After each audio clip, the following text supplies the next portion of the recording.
देखिए, आज हम पढ़ने वाले हैं कि जो हमारा प्रकाश का अपवर्तन होता है, प्रकाश का अपवर्तन आखिर होता क्या है, इसमें कौन सी किरण आती है, कौन सी किरण जाती है, कौन सी किरण अभिलंब से दूर हटती है और कौन सी किरण अभिलंब के पास आती है।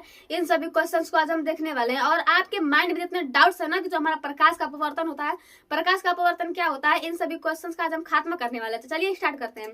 आप देखते हो कि जो लड़के लड़कियां होते हैं ना, एक ऐसा एज आता है, उस एज में आकर वो अपने मूल अवस्था या फिर अपने सपने से भटक जाते हैं। उनका सपना कुछ और होता है, लेकिन जब वो उस एज में प्रवेश करते हैं ना, तो एज में प्रवेश करने से वह अपने जो उनका माइंड होता है, माइंड में जो सोचने समझने की क्षमता होती है वो खत्म हो जाती है। वह अपने मूल अवस्था, अपने जो सपना होता है, अपने सपने से वह भटक जाते हैं। यही जो घटना होती है हमारे प्रकाश की अपवर्तन होती है। जैसे वहां पर लड़कों लड़के का विचलन होता है ना, वैसे ही यहाँ पर हमारे प्रकाश की किरण का विचलन होता है। जब कोई प्रकाश की किरण एक माध्यम से दूसरे माध्यम में प्रवेश करती है तो वो अपने मूल मार्ग से विचलित हो जाती है। इस घटना को हम प्रकाश का अपवर्तन कहते हैं।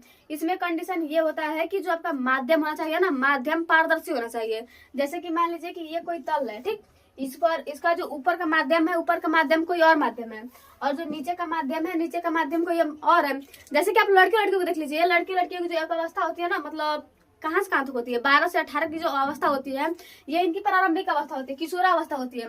ये इनका एक अलग माध्यम होता है। लेकिन जब वो 18 के बाद अपने 19-20 के एज में प्रवेश करते हैं ना, तो वो अपने मूल अवस्था से विचलित हो जाते हैं। तो यहाँ पर जो हमारा 12 से 18 का एज है, ये हमारा पहला माध्यम है।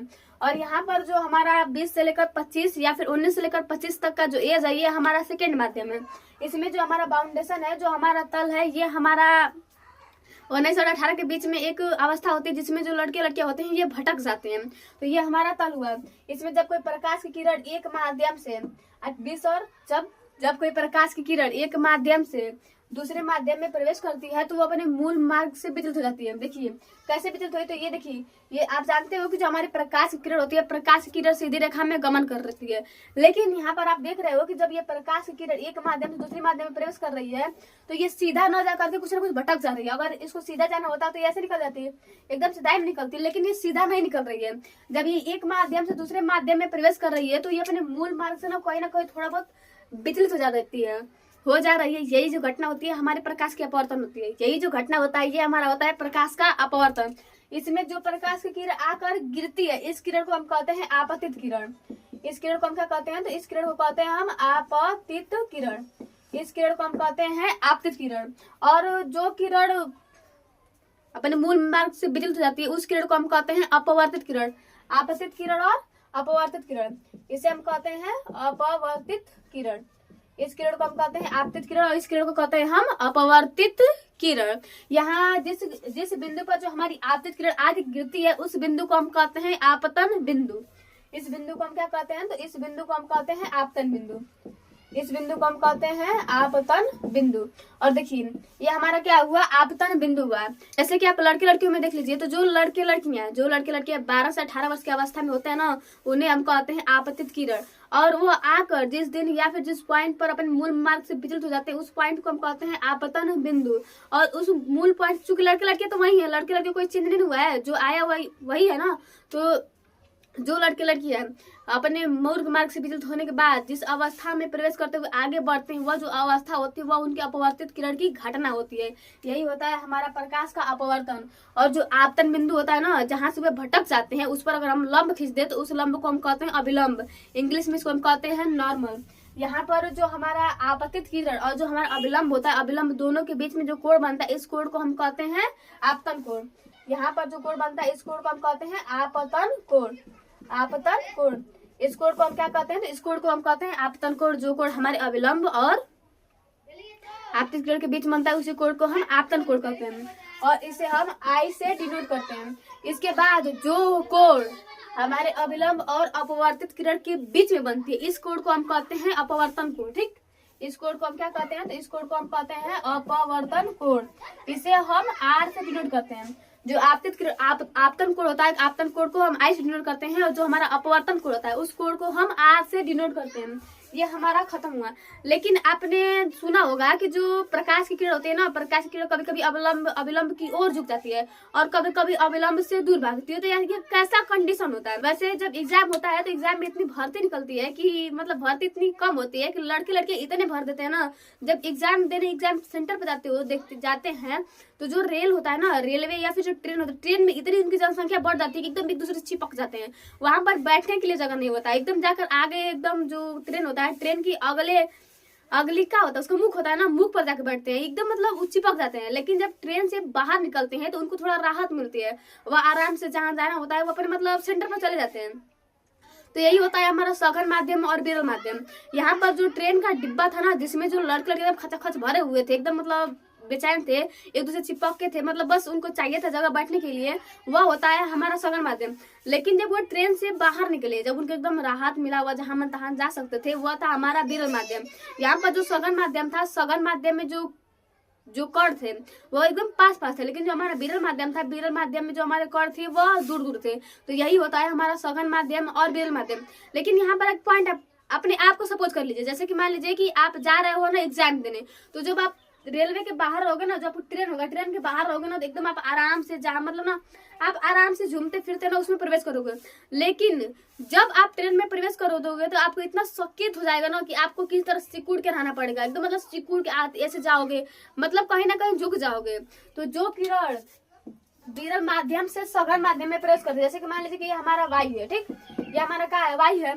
वायु एकदम खुला स्थान है जहाँ मन तहाँ किरण जा सकती है। तो ये हमारा क्या हुआ, वायु है।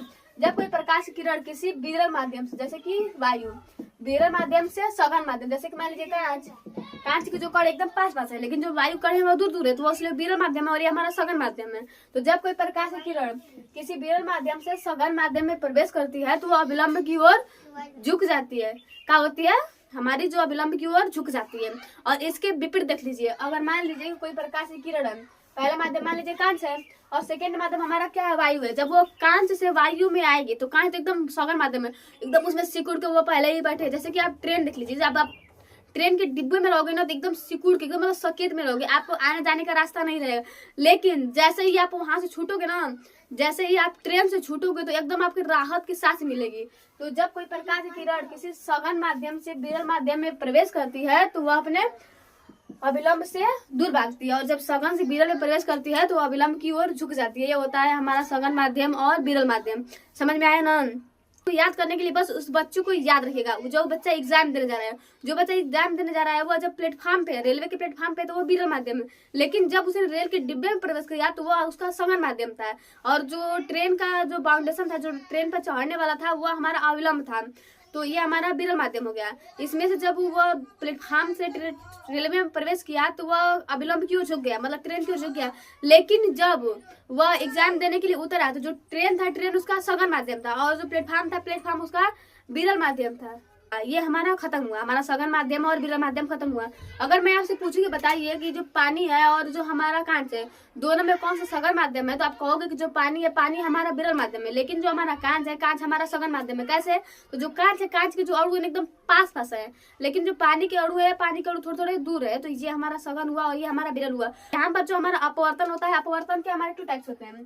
जो हमारा अपवर्तन होता है, अपवर्तन के हमारे 2 टाइप्स होते हैं। इसमें जो हमारा पहला अपवर्तन होता है, पहले अपवर्तन को हम कहते हैं निरपेक्ष अपवर्तन। निरपेक्ष अपवर्तन वह अपवर्तन होता है जिसमें जो हमारा पहला माध्यम होता है, ये हमारा वायु या फिर निर्वात होता है, और सेकंड में हमारा कोई भी माध्यम हो सकता है। जैसे कि यहाँ पर आपने देखा था कि जो हमारा पहला माध्यम ना, ये हमारा वायु है, और जो हमारा सेकंड माध्यम है, ये हमारा कांच है। तो इस अपवर्तन को हम कहेंगे निरपेक्ष अपवर्तन।